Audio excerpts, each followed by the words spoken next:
जिस शख्स की आप तस्वीर देख रहे हैं, इस लड़के के दिमाग में हमेशा एक ही बात चलती थी कि जब मैं अपनी ड्यूटी पर चला जाऊंगा तो मेरी पत्नी अलग अलग लड़कों को बुलाएगी, उनके साथ संबंध बनाएगी। मेरी पत्नी के कई लड़कों के साथ संबंध चल रहे हैं, वो उन्हीं के साथ अपने जिस्म की हवस को पूरा करती है।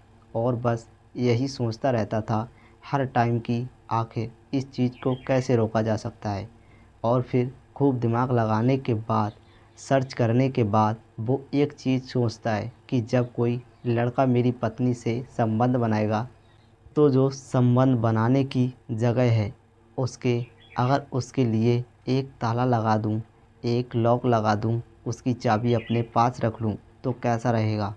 और बस यह ख़्याल आना था। ख़्याल आते ही और फिर वह अपनी पत्नी के साथ एक ताला पत्नी के गुप्तांग पर, पत्नी के प्राइवेट पार्ट पर फिट कर देता है। उसमें ताला चाबी को लगा देता है और ताला लगाकर बड़े ही सुकून के साथ चला जाता है।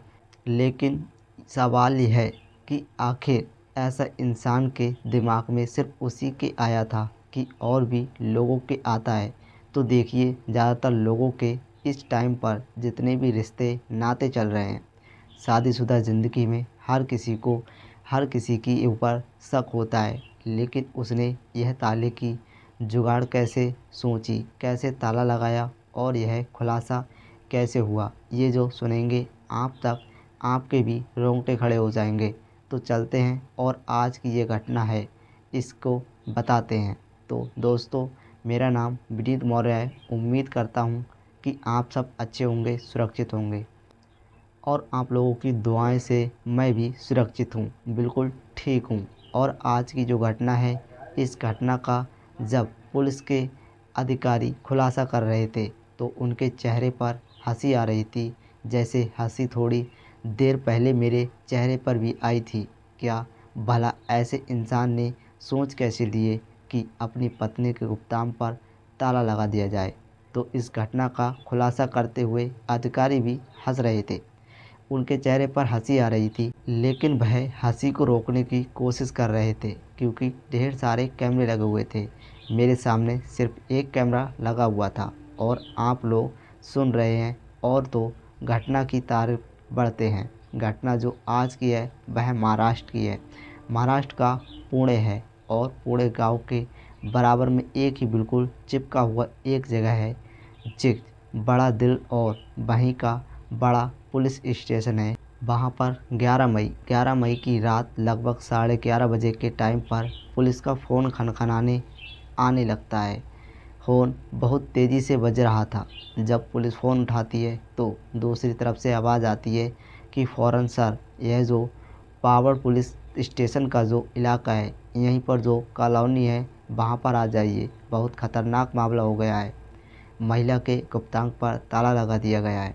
पुलिस ये सुनती है तो पुलिस को लगता है कि शायद कोई रात के टाइम शराब पीकर मजाक कर रहा है, पुलिस को परेशान कर रहा है क्योंकि 11:30 बजे का टाइम है। और दूसरी बात कि भला ऐसे कोई कैसे कर देगा, भाई ताला कैसे लगा देगा।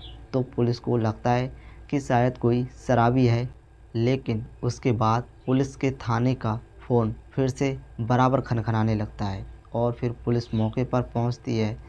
तो जब मौके पर पहुंचती है तो एक घर के बाहर ढेर सारे लोगों की भीड़ लगी हुई थी। अंदर एक महिला पड़ी हुई थी, जिसके शरीर पर ऊपर तो कपड़े थे जो पहने, कुछ कपड़े बिना दिए गए थे, लेकिन नीचे की तरफ आधे कपड़े पहनी हुई थी।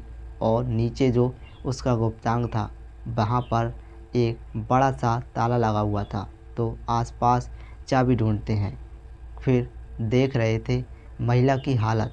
महिला चीख रही थी, चिल्ला रही थी, लेकिन पुलिस जब देखती है तो पुलिस के पैरों तले ज़मीन खिसक जाती है।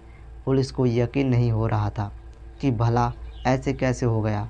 एक महिला है, उसका गुप्तांग पर ताला लगा हुआ है, चाबी उस किसी ने ताला लगाया है।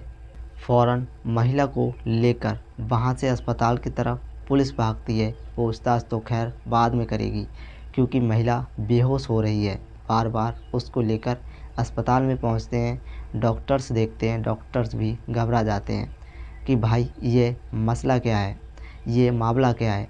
अब फ़ौरन डॉक्टर्स बोलते हैं कि इसकी हमें सर्जरी करनी पड़ेगी, ऑपरेशन करना पड़ेगा। महिला की हालत गंभीर बनी हुई थी, जान के लाले पड़ चुके थे। महिला का बचना यह बोलते हैं कि बहुत कम चांस हैं, क्योंकि महिला की हालत बार बार इसकी चीखने की और खून से जो निकल रहा है तड़पने की वजह से इसकी बीपी बहुत तेज़ से हाई हो रहा है। फ़ौरन सर्जरी की जाती है। जो ताला था वह लॉक था, इसकी चाबी किसी के पास है कुछ नहीं पता। पुलिस मोहल्ले वालों से पूछताछ करती है कि तुम लोगों को कब पता चला, यह किसने किया।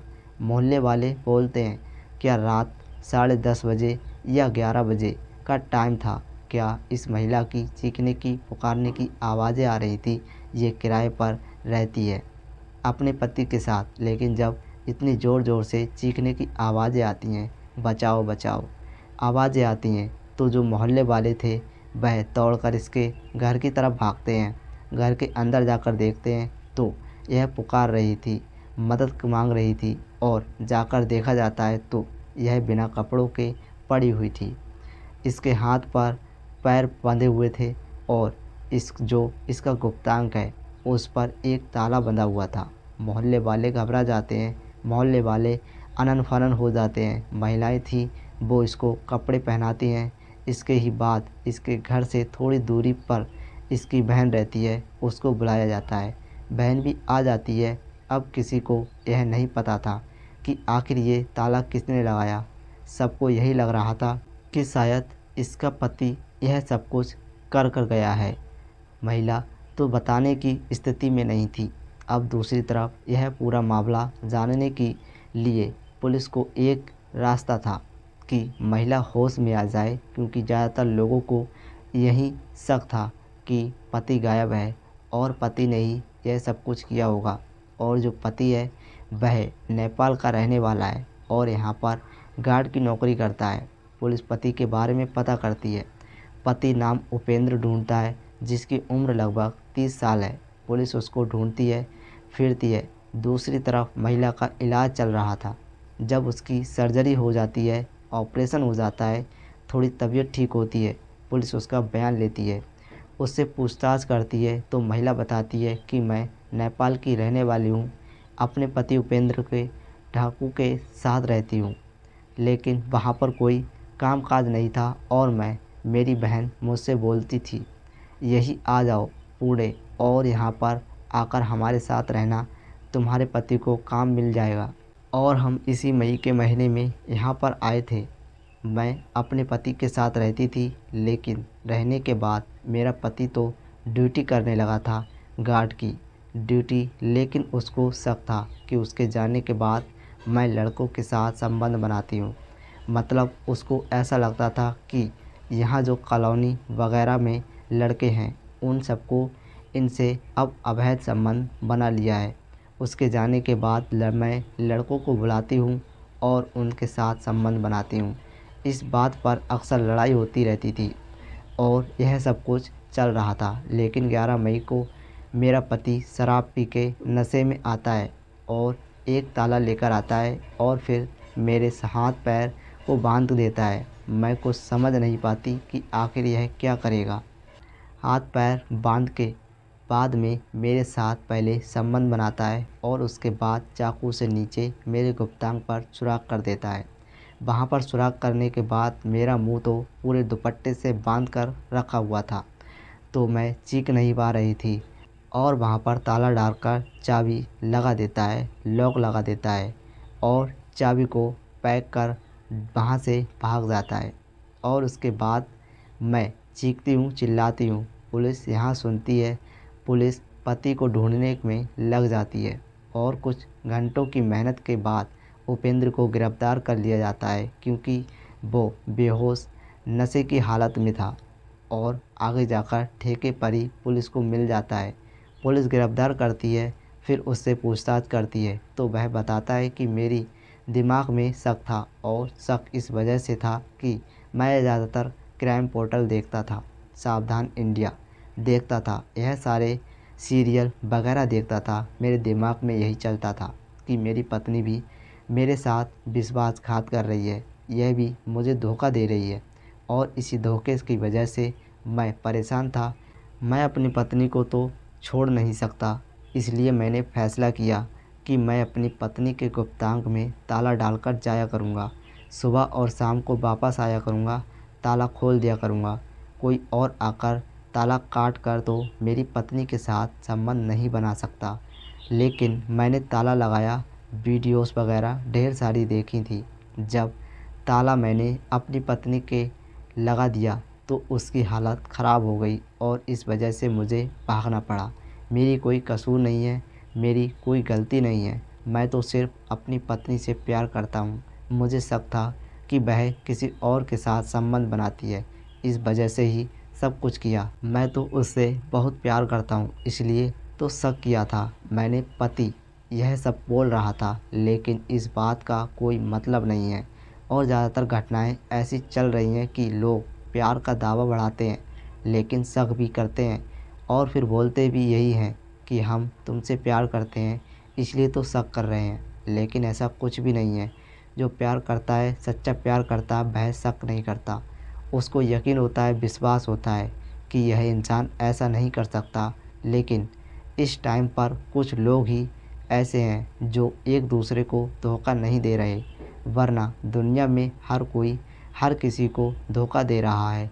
कोई भी इंसान एक इंसान के साथ खुश नहीं है, उसको कोई दूसरा भी चाहिए, तीसरा भी चाहिए और यही वजह होती है कि दूसरे तीसरे के चक्कर में जो अपनी पर्सनल चीज़ होती है, अपनी परमानेंट चीज़ होती है, वह भी ख़त्म हो जाती है। मतलब शादी रिश्ता होता है वो भी टूट जाता है, तो जो आपके पास है उसमें खुश रहें। तो दोस्तों, उम्मीद करता हूँ आज की ये सच्ची घटना आपको बहुत ज़्यादा पसंद आई होगी। तो दोस्तों, अभी तक वीडियो को लाइक नहीं किया तो लाइक कर दीजिए। तो दोस्तों, आप जहाँ भी रहें अपना ख़्याल रखें, अपनों का ख़्याल रखें, जहाँ भी रहें सुरक्षित रहें। तो दोस्तों, मिलते हैं नेक्स्ट वीडियो में एक नई कहानी और एक नई सच्ची घटना के साथ। तब तक के लिए जय हिंद, वंदे मातरम।